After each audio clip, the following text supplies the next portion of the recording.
Welcome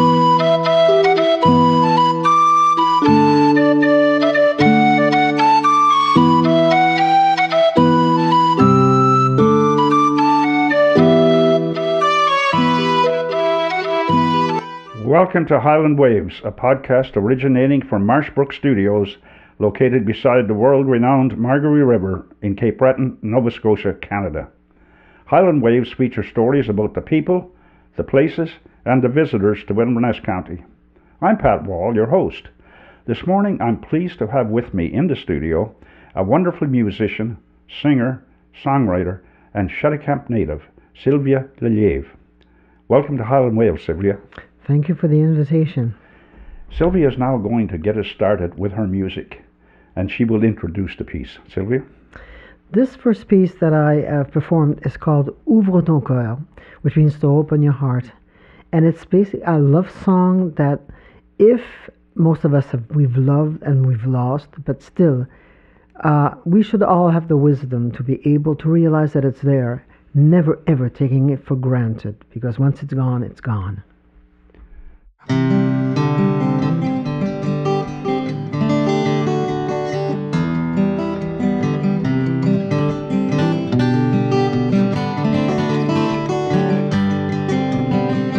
Ouvre ton corps, ouvre tes bras à l'amour qui t'attend. Tes rêves d'enfance, garde-les vivants. Ouvre ton corps, ouvre tes bras à l'amour qui t'attend. Ouvre tes yeux à l'amour qui est là. Vide de ces vides, semer et récolter. La vie n'est qu'un passage d'aujourd'hui à demain. Ouvre ton corps, ouvre tes bras à l'amour qui t'attend. Tes rêves d'enfance, garde-les vivants. Ouvre ton corps, ouvre tes bras à l'amour qui t'attend. Ouvre tes yeux à l'amour qui est là. Sois toujours fidèle à ton amour sincère, car c'est sur terre, c'est une vie de misère. Ouvre ton corps, ouvre tes bras à l'amour qui t'attend. Tes rêves d'enfance, garde-les vivants. Ouvre ton corps, ouvre tes bras à l'amour qui t'attend. Ouvre tes yeux à l'amour qui est là.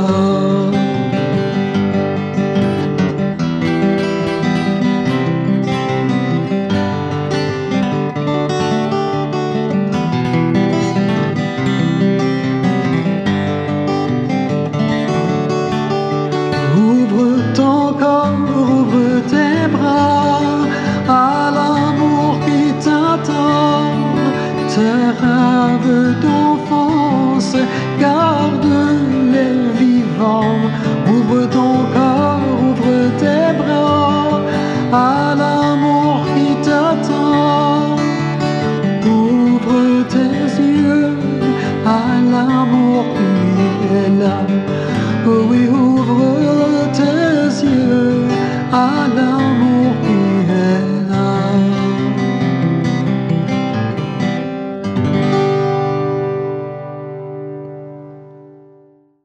What a wonderful introduction. Thank you, Sylvia. You were born in Cheticamp? Yes, I was. Where and when did music become part of your life? I must have been maybe 10 or 11. And my aunt had found an old guitar in their barn that was right close to the national park. Anyways, so the strings were missing, some of them. So I got somebody to put down some strings on that guitar. And I started by looking at all the people that I knew that were musicians, Madeline or the guitar, and I'd pick up on things. So eventually, on my own, I picked up all these chords, and a little while later, the French music was really important to me. So whenever I had a chance to listen to some of the old music by Marcel Martel or some people from Quebec, which was very scarce because we were so far removed from Quebec. So what happened was that I started picking up some of those old songs and got my own arrangements into them. So eventually we're parts of concerts. I was about 13, I think, but by the time I went on stage. You also play other instruments now, I take it. I've been playing bass for probably around 44, 45 years, yeah. Were your parents musicians? My mother, on the bourgeois side of the family, on my mother's side, the music comes from that. But as far as the passion that I have for it, with the writing and of all that, that comes from my father's side, because he was passionate about everything he did, and somehow that was my inheritance from him. So it explains a lot of who I am and how I'm able to write, because it's all emotions. Most of it is emotions, yeah. So it's a family affair, music for you. It is, yes. And you've played with your brothers for quite some time. Yeah. And you still play with Clarence. We don't anymore because we basically started off the band called the Phantoms way back with a couple of friends of ours. And that was the beginning of what's been basically an institution when you talk about the Phantoms. But so Clarence was very involved with that. My brother Roland, which is the second last youngest. And eventually we got into some of the country music. We had a band called Rosewood Band. And then we created the group LeLievre. Now out of that group came a lot of wonderful French songs that we've learned along the way. We were able to sing a few of my own. But over the last 5-6 years, we've decided to just walk away from it. And, one of them would have needed some hearing aids, and it gets a bit more complicated that way. French is your first language. Yes, it is. And but you're both bilingual, English and French. Oh, yes. And you sing in both. Mm-hmm. And a testament to that is a comment was made by a lady from the USA. And she said, quote, "Sylvia is heartfelt and gorgeous in both English and French. Her lyrics and stories are romantic, historical, and intriguing. What do you think about when you're composing that touches on the historical and intriguing?" That's a very different topic, because normally when I do write in French, it's because I'm passionate about my language, my culture, and my heritage. And even as myself, as a person, I'm going to be very frank here. I realized I was gay many, many years ago. I was 7 or 8 years old. And through the passing of that adolescence and those younger years, you go through a whole lot of emotional stuff. And eventually, as you mature and you realize that, you are not one of God's mistakes, and that you have a good life that you can live, I took that as a way to self-expression, as a way of therapy in a way. And I think that it made me aware of, if I can write and be honest about who I am, I might be able to share that with other people. And once they realize who I truly am, I think that's where they realize that, you know what I mean, what is the fiber of my own self. So that's inspired me a whole lot more than the old French songs are a great part of who I am. And if I can take one and recreate it so that I make it my own, and it's gonna live on by my singing it, well then that's the plus. Well, thank you for being honest and for being frank. Yeah. When you're composing, do you compose in a special area? Is there a special place you like to compose? Alone? We had an old house a few years back. It was a bed and breakfast, and there was a parlor. And in that parlor, I always had an old guitar sitting in the corner. And after dinner, the dog and I would go and sit there, close the doors, and that's where I've done the most of my writing over the years. Was while I was in that old house. There was a quietness, and the atmosphere in that place was so kind and gentle that, you know. What's your thought process when you sit down to compose? Do you think in French when you're composing French, or English when you're composing in English? Yes, I do. And the thing is that the magic comes together. I can't explain it. But somehow, mon penchant is for writing in French. Because the French language in its own way, there's a lot of romanticism with the language. There's a lot of words that you, once you try to find the words, because, see, writing is poetry. You know what, to me, you're as much a poet as you are a writer. Because somehow the words have to come together. It has to be pleasing to the ear. And I try, but it all comes by itself. I can write a song in 15 minutes if I can sit down, and that's where my soul is. And first of all, you've got your guitar and you've got your chord system that you put together. But then again, the words come, and I can't explain what it is, but it's like a merger. You were an early admirer of Gordon Lightfoot and Simon and Garfunkel. Yes, Could you I was. tell us what attracted you to them? Well, the thing is that I spend a lot of time alone, and that's where I learned the most of what I've accomplished as a guitarist. Because I'm not la-di-da when it comes to being a guitarist. You know, I've learned along the way what I needed to make arrangements to be able to do those songs like John Denver and Simon and Garfunkel and Lightfoot and all those people that I admired. And I put in my own style because back then I was playing a 12-string guitar, and the only thing you could buy were these metal finger things, and it didn't do the trick. So I've learned a very quick and organized system of chording and fill-ins that I do with just a pick. So that's why I was able to pick up some of that music and hung on to it for so many years. It's great.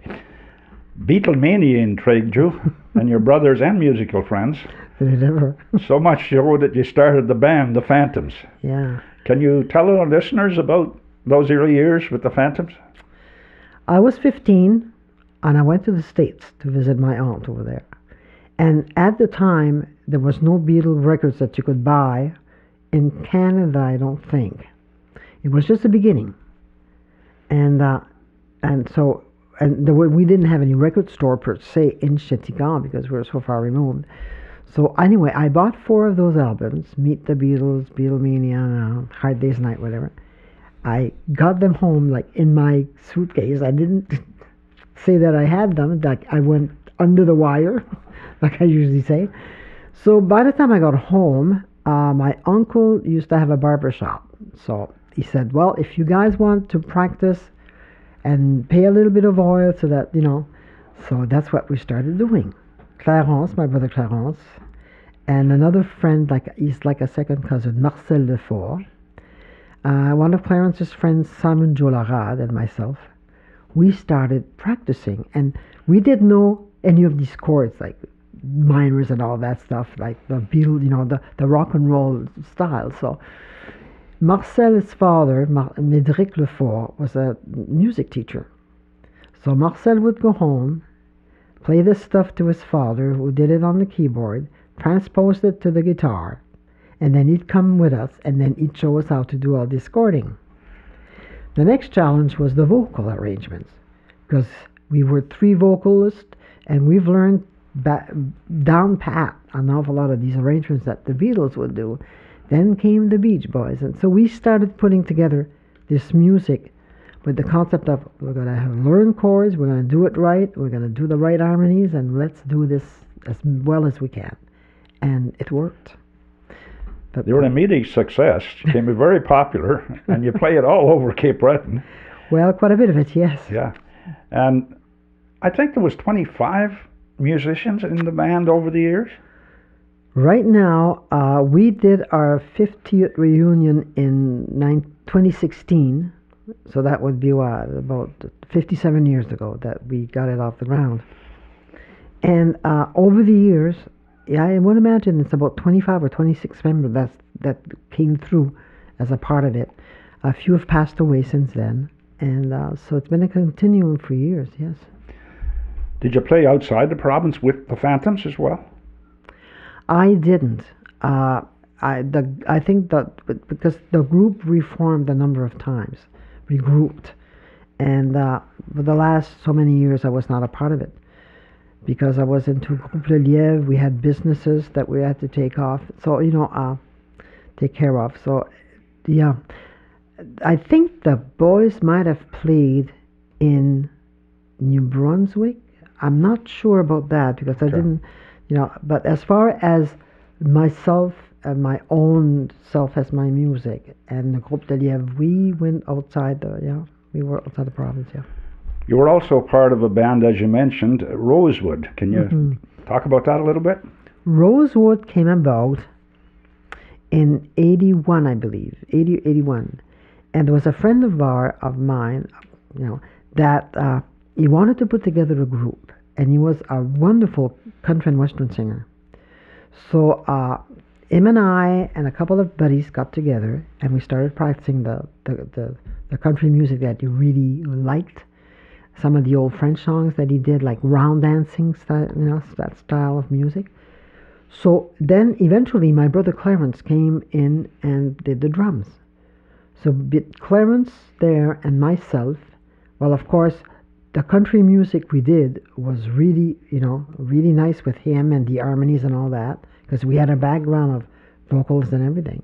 And then when we did the rock and roll with it, well, then it was really hot because we could really rock. We'd been doing it for many, many years. So people loved the dances of the Rosewood Band because it was, it was versatile. It was a lot of the old stuff. They could sing along. They could dance with it. So it became an instant good thing as well. Great.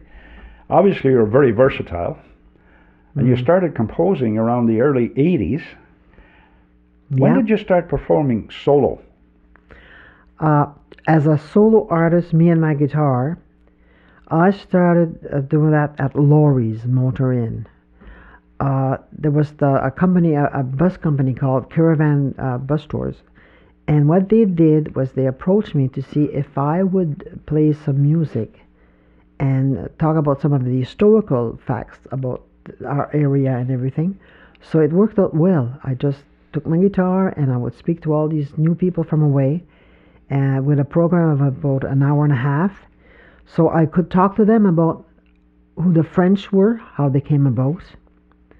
I could talk about how the Scots and the Irish came here and I were together. It was like a merging of all these different cultures that had to go through the same part of the history, leaving their homeland, whether it be France, Scotland, or Ireland, come across this unbelievable journey at the time, re-establish themselves there, to clear their land, make some sort of a lodging and everything. So they all came from the same background of a lot of pain, a lot of, you know what I mean, leaving behind beautiful people they loved on war sites. So we all connect in a very special way. So for me to write, to sing a song like The Water is Wide and all some of this old Irish and Scottish music, to me, I'm as proud of that as I am of my own. You've recorded a CD titled Songs from the Heart with your brothers. Yeah. You did Avec Amitié? Avec Amitié. Amitié, sorry. Can you tell us about those? Avec Amitié came about, that was done in 1997. And in 93, I won the Nova Scotia Acadian Award for my music.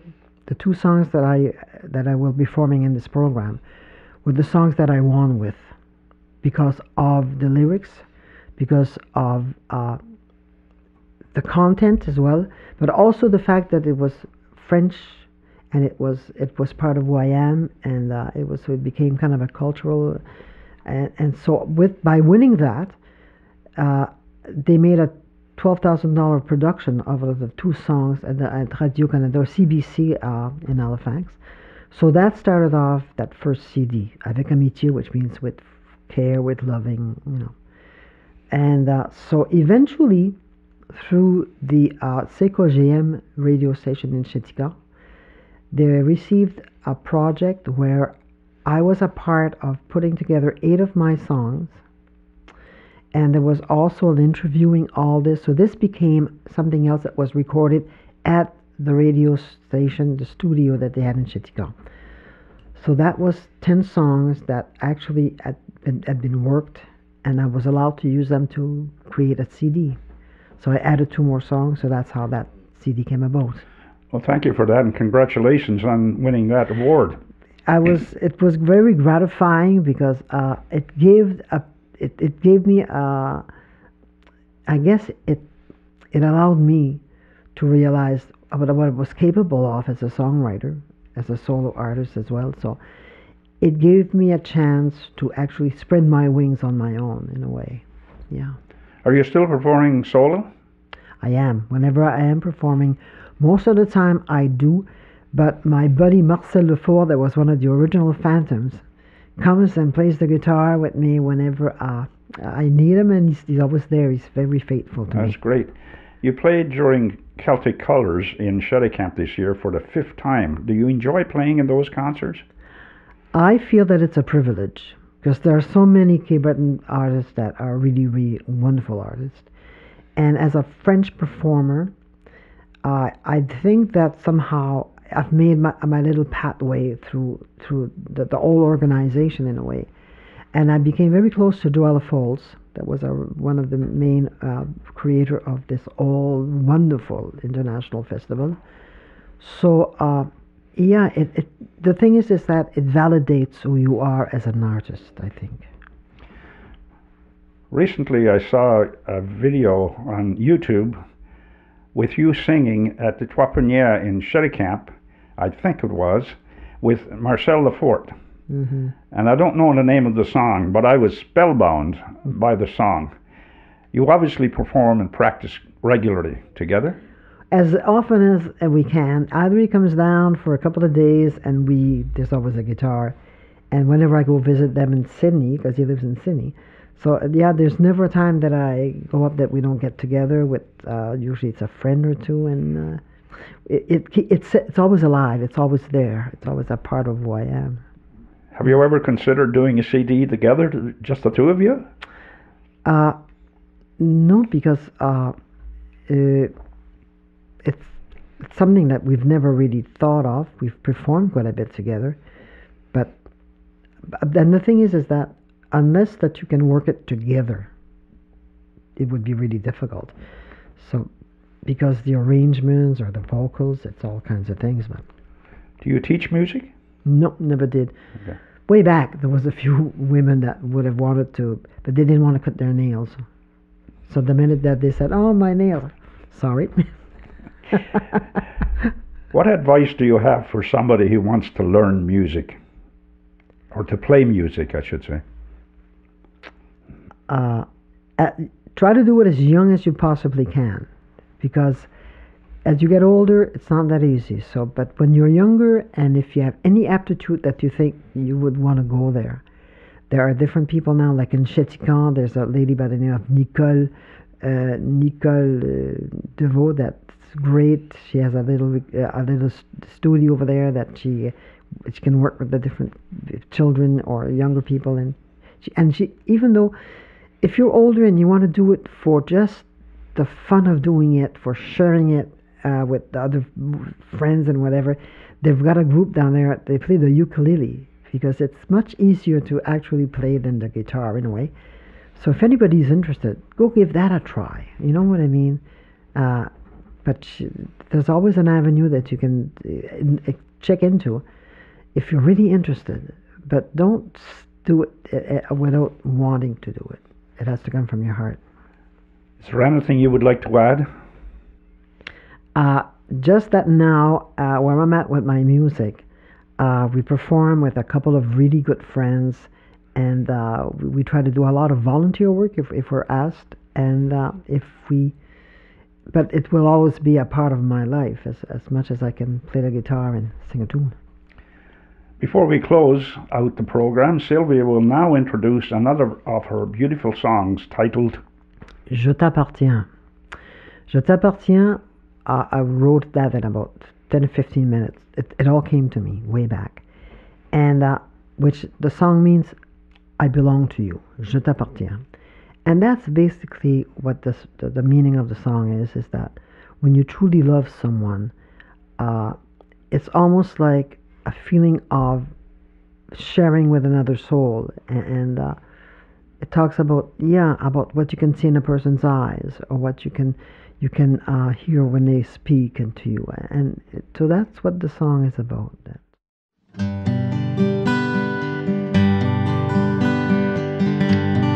Dans tes yeux, je vois l'amour. Sur tes lèvres, il y a la vérité. Sur ton visage, je vois l'espérance d'un corps tendre, prêt à aimer. Plus d'inquiétude et plus d'ennui. Nous ferons ensemble un nid d'amour, plein de confiance, plus de mépris, plus de solitude. C'est pour la vie. Tu es tendresse, tu es gentil,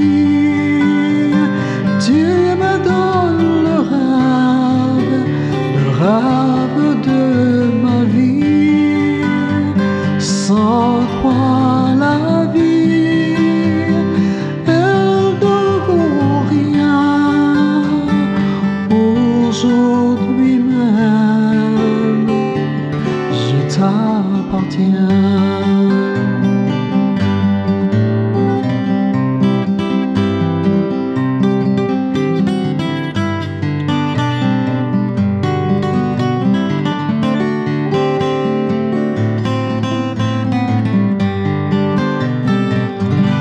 Dans tes yeux, je vois l'amour. Sur tes lèvres, il y a la vérité. Sur ton visage, je vois l'espérance d'un corps tendre, prêt à aimer. Tu es tendresse, tu es gentil, tu me donnes le rêve de ma vie. Sans toi la vie, elle ne vaut rien. Aujourd'hui même, je t'appartiens. Aujourd'hui même, je t'appartiens.